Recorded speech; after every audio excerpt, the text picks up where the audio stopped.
sayangilah kedua orang tua kita.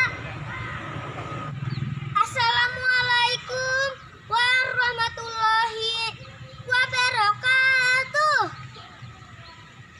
Alhamdulillahirrabbilalamin.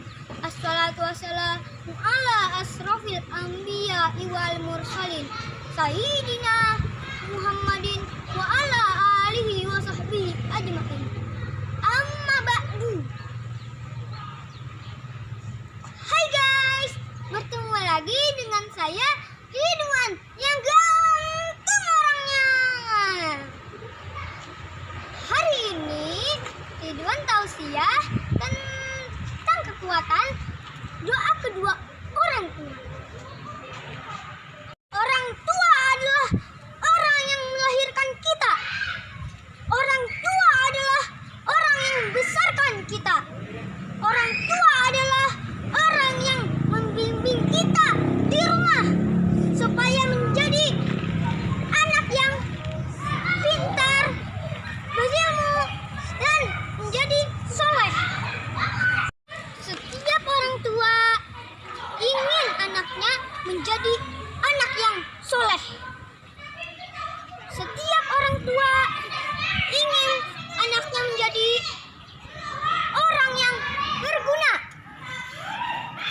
Setiap orang tua ingin anaknya menjadi orang yang sukses di dunia maupun di akhirat.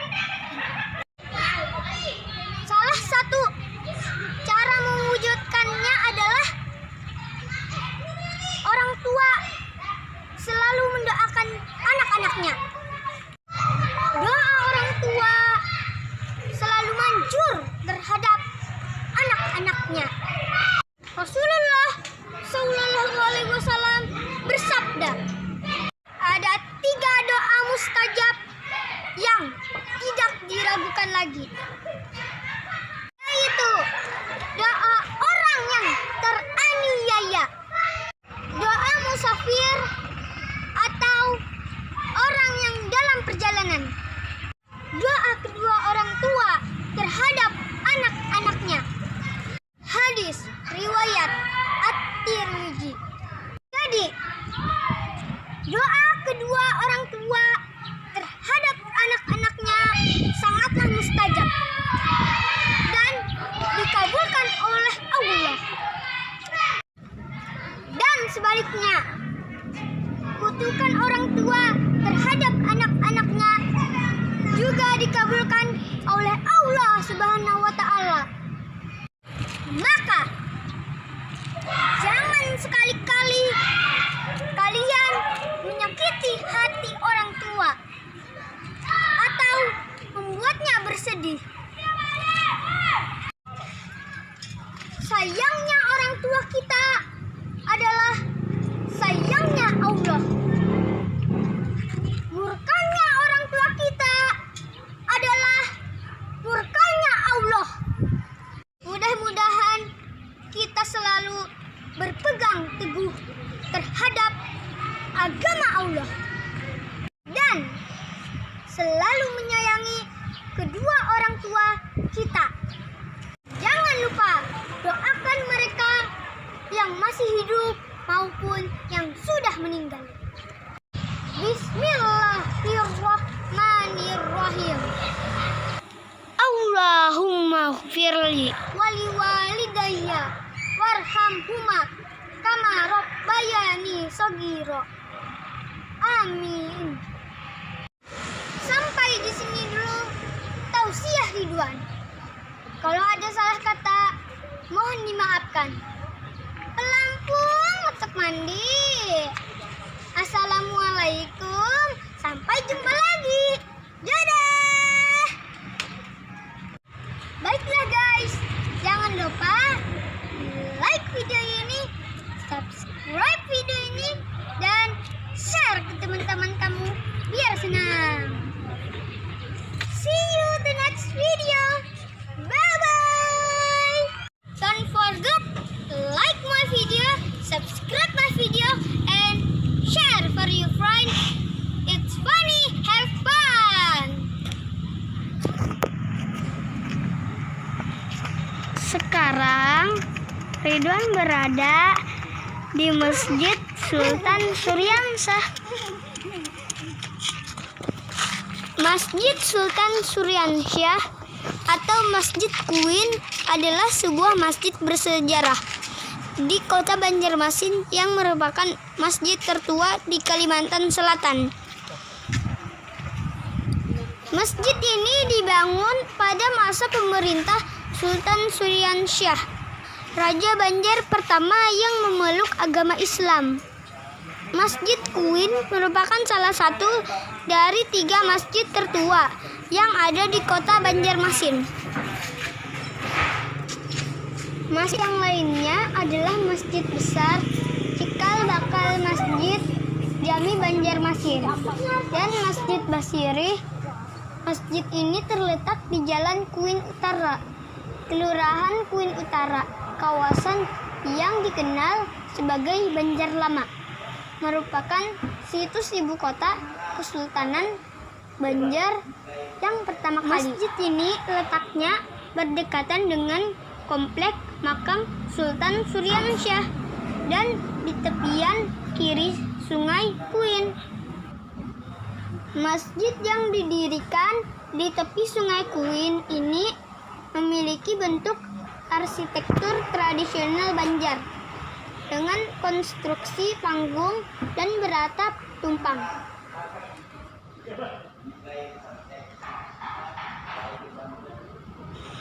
Masjid ini penuh dengan ukiran-ukiran kaligrafi Al-Quran.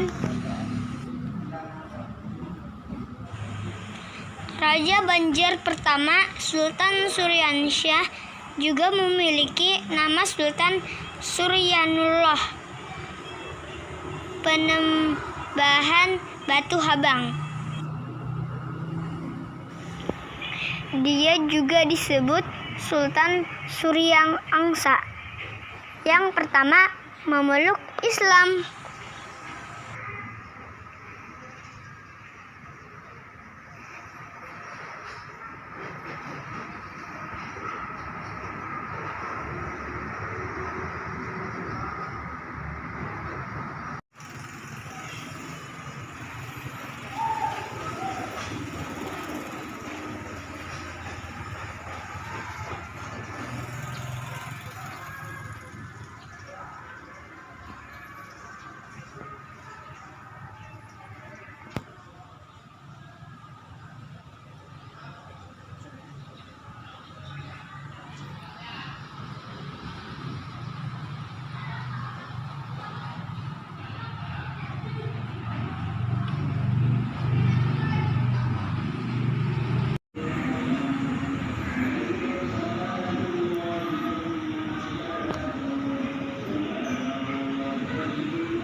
Kompleks Makam Sultan Suryansyah adalah sebuah kompleks pemakaman yang terletak di Kelurahan Uin Utara, Kecamatan Banjarmasin Utara, Kota Banjarmasin.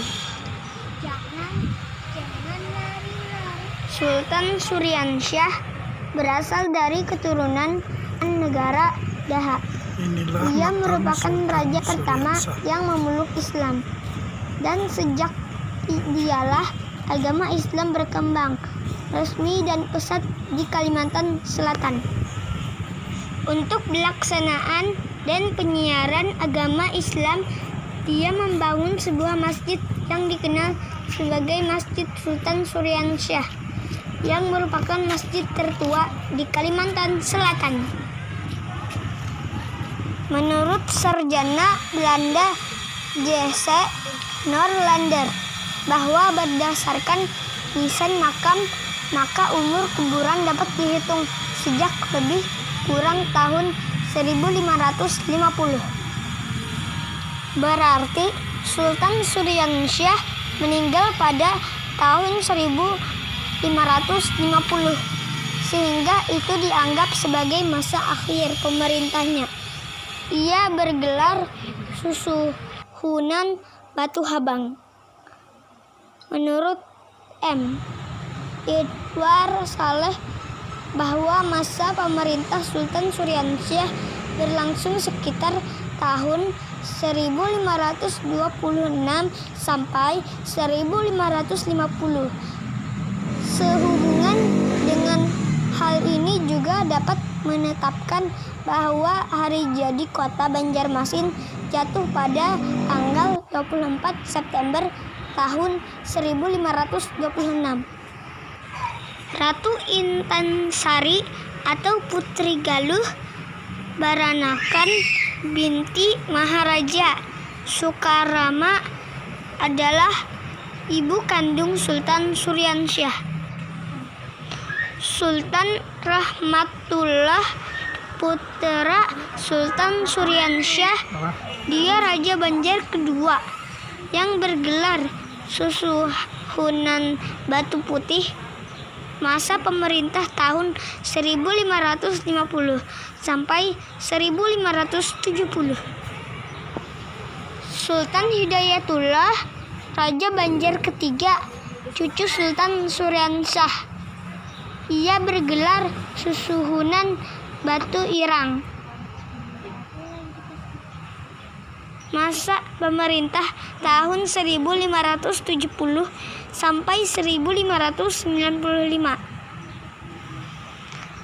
Pada tahun 1521 datanglah seorang tokoh ulama besar dari kerajaan Demak bernama Khatib Dayan ke Banjarmasin untuk mengislamkan Raden Samudra beserta sejumlah kerabat istana. Sesuai dengan janji semasa pertentangan antara kerajaan negara Daha dengan kerajaan Banjarmasin. Khatib Dayan merupakan keturunan Sunan Gunung Jati dari Cirebon, Jawa Barat.